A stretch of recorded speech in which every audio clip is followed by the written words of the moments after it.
Rachel here with Ari, and we're your hosts for the Merry Writer podcast. This week, we're on episode 252, and we're asking, what book platforms can authors be on? Before we start, if you enjoy the show, consider checking out our coffee page. You can follow the page for free, as we have plenty of goodies for everyone. If you're feeling generous, a one-off donation will get you access to more treats, or you can become a Merry Writer for just $2 a month. For this, you get access to all the items in our shop, including exclusive goodies, as well as access to monthly bonuses, all while helping to support the podcast. If that's not your style, but you still enjoy the show, then please subscribe wherever you're listening, and if you're not already, and if you're watching on YouTube, consider dropping us a like. So we all know marketing is, kind of a big deal. If you're in this industry for the business and want to make a full-time income or even a passive income from your books, then you have to talk about it. Sorry.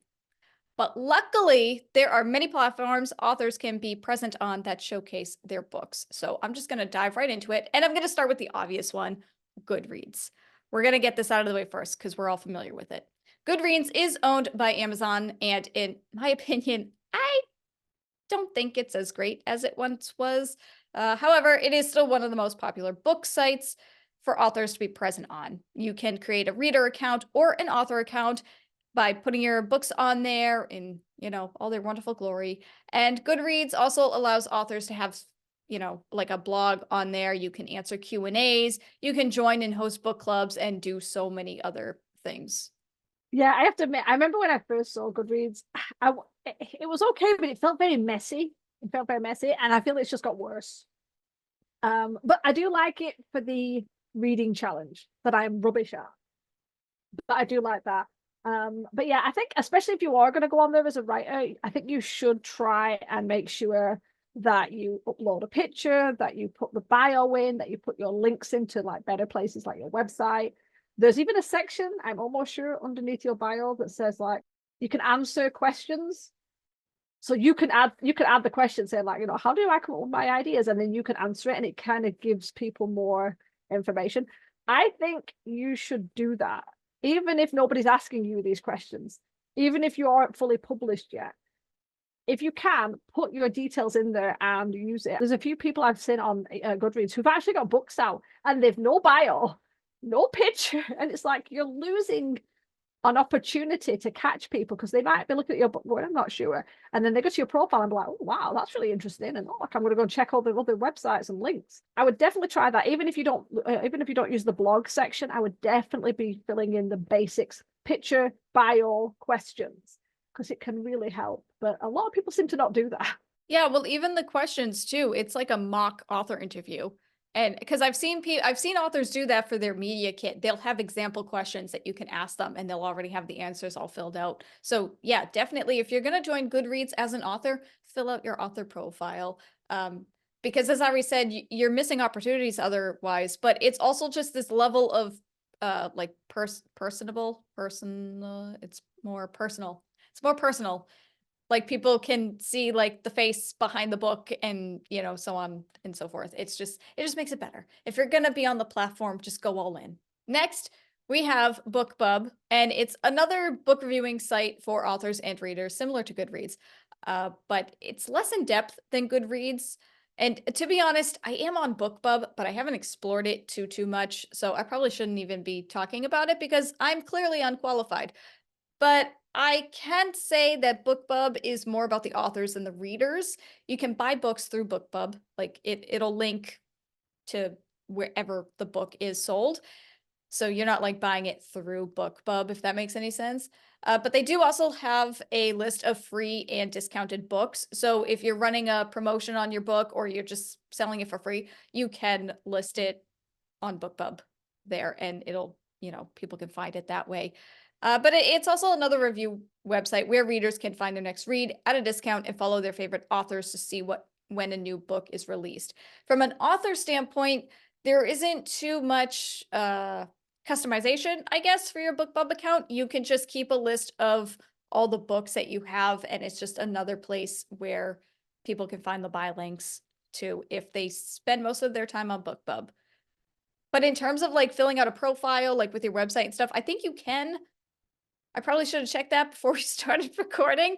I'm pretty sure you can fill out like your bio and things like that, but it's like I said, it's not as in-depth as Goodreads, but it's still a good place to be. And it's just another great place to say, hey, I wrote a book. Here are the buy links. I'll have to admit, when I first heard about BookBub, I didn't even realize it was a review website. Everything I heard was people saying about like, oh, I'm an author, I'm now on BookBub, you can get my book here, there's the discount. And that's what it felt like. And I hadn't gone and checked it. So it always felt like it was just authors selling books. I would not have known it was a review site unless I'd gone on, because everybody who talked about it seemed to be an author and they seemed to be plugging a book. I think because you said you can list your book for free, I think it's probably a good place, because am I right in thinking that you can't list a book for free on Amazon unless it's like a promo?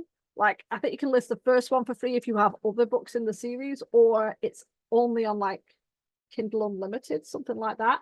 So to get away from that, if you wanted to do your free book for a bit, that's where you would do it on BookBub, maybe? Yeah, I think I'm not entirely sure how exactly it works. Like, I don't know if you set it for free or you run a promotion on another website and then BookBub kind of pulls that information. But yeah, it's still a good, I know we're doing a piss poor job of it explaining BookBub. It is still a good place to be on. I don't think it's as prominent as it used to be. I remember like years ago, everybody seemed to be on BookBub. I don't really hear about it that much anymore, but it's still, I mean, hey, if it's a platform that you can get your books on for free, you might as well take advantage of it, because you just make the profile and there, add your books. Boom, bam, done. People get a bit weird about this, but it's like it's another place for your name to be for search to find you. So if somebody types in, you know, Rachel Polly author, the more search results that can come up from different platforms, the better, really. So if it's another platform that's not going to cost you anything, it's not going to be that much time consuming, definitely get on there. I say that as someone who is not on there. I haven't even got an account. Well, I actually just checked my account on BookBub, and yes, you can obviously add a profile picture and your biography and stuff like that. I do not, as we were just talking about Goodreads and how you should have that stuff filled out. I don't have mine filled out, so there we go. My books are on there. Oh God, yeah, we tell you guys all the time, take what we say with a grain of salt. I'm going to continue on with the next book platform that is good for authors to be on, but it's not necessarily free, is Book Sirens. I absolutely love Book Sirens. It's a platform that benefits both readers and writers alike. Book reviewers can get a free review copy or ARC directly from the author and leave a review wherever the author requests. And I think those places are Amazon, Goodreads, and BookBub. And obviously, if you want to leave the review anywhere else, you can. But authors can specifically say, I want you to leave a review on Amazon and so on. But authors can set how many copies they want to give out and can pay extra to have Book Sirens find readers for them. Or if you have a fan base already or an email list, you can send them your book through Book Sirens and they won't charge you for readers you bring to them. So I think when you add a book, it's like a set amount, and then every reader that downloads your book, that BookBub attracts to your book. No, not BookBub, Book Sirens. I'm talking about the wrong thing. I am talking about Book Sirens, just saying the wrong name. You pay like $2 per reader that Book Sirens attracts to your book. But if you like send something out on your email list and people click on the link that came from you, Book Sirens knows that it didn't come from them, so they won't charge you. So you can find your own readers, or you can just let Book Sirens do the work for you and find reviewers. And if you want to release like 10 copies or 50 copies, that's totally up to you, depending on your budget, and Book Sirens will stop it at that. Like once 50 people grab your book, if that's what you set it as, then it will no longer be available. It's not like you'll accidentally get overcharged. They take your budget into account.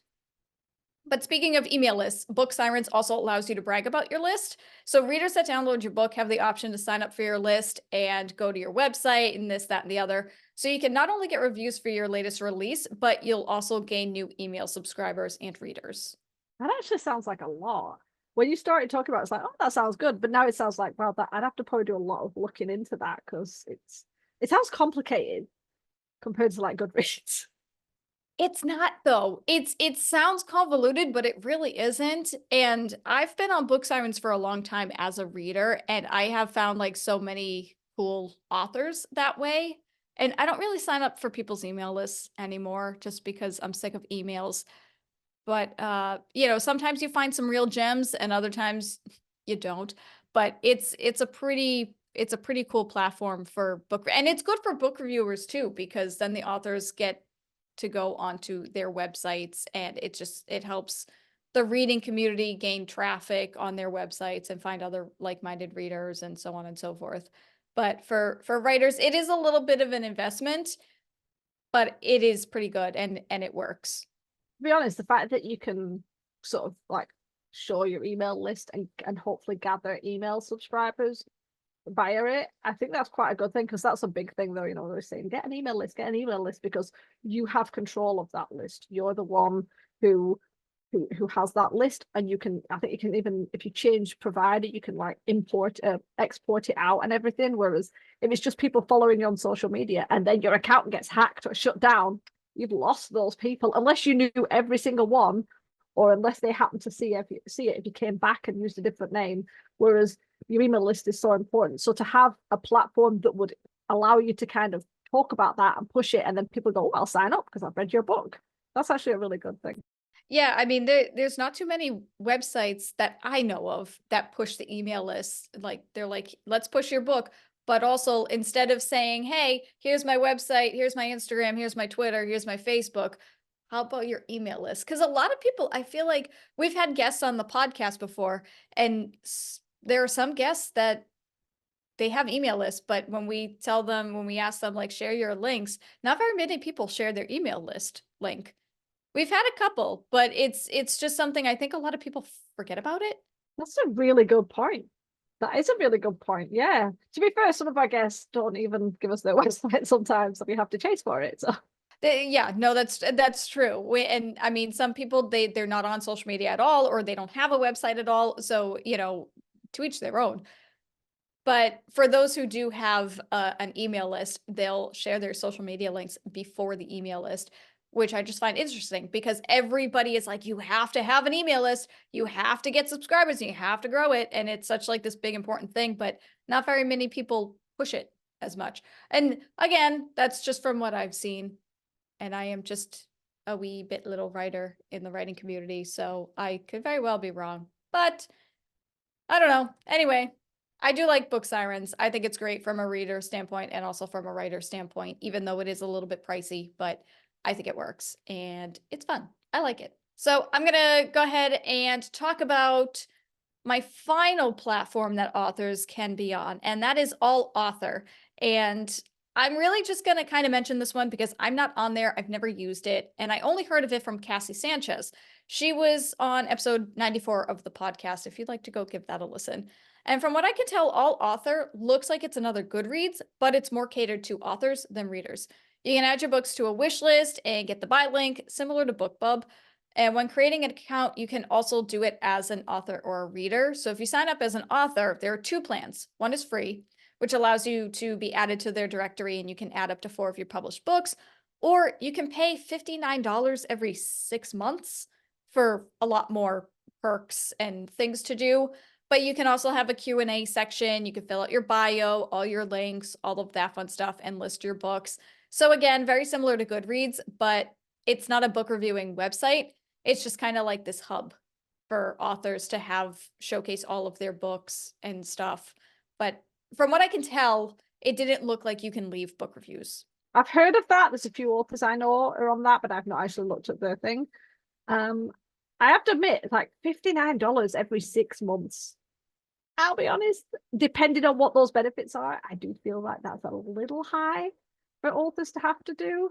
I think if you had 4 or more published books, I think picking your best ones, or maybe even the first one in every series, say you had 4 series and put your first or second one out, I think I would probably do that until I felt like I could justify $59 every. So if it was $59 a year, you might be able to work into your budget.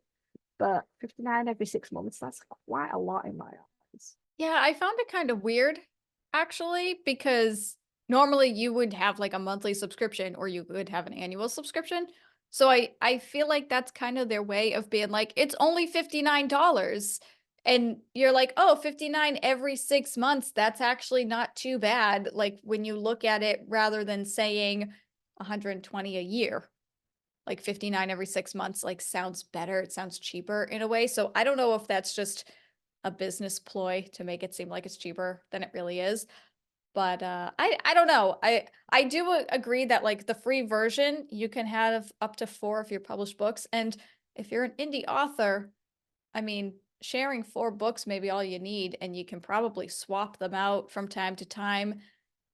Because I think you don't like, the payment plan allows unlimited books, obviously. But I think if you unless you're, like, a super duper indie author that's a huge bestseller and you're making 6 figures, I don't know if the price is actually, like, worth it. But again, I'm not on AllAuthor, so I can't really say one way or the other. I just know it exists and that it's a supposedly good platform for authors, so I'm throwing it out there.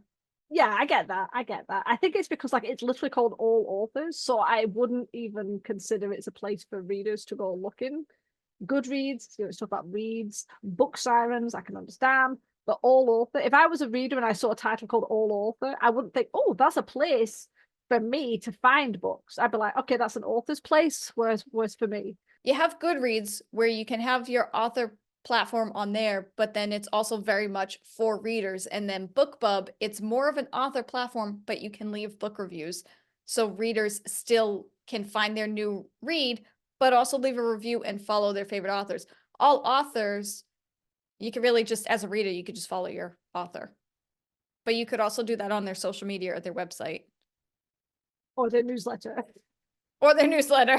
Yeah, it just for that kind of money, I think if you're starting out, and because especially if you're starting out as an indie author, money is so tight because of all the things you have to pay for it. I think things like this is something that you would be best to not do until you had at least like 6 or 7 books behind you, and then you had an idea of how much you were making every month on average to be able to think, wow, I'm bringing in loads from All Author, I will pay more and get that extra.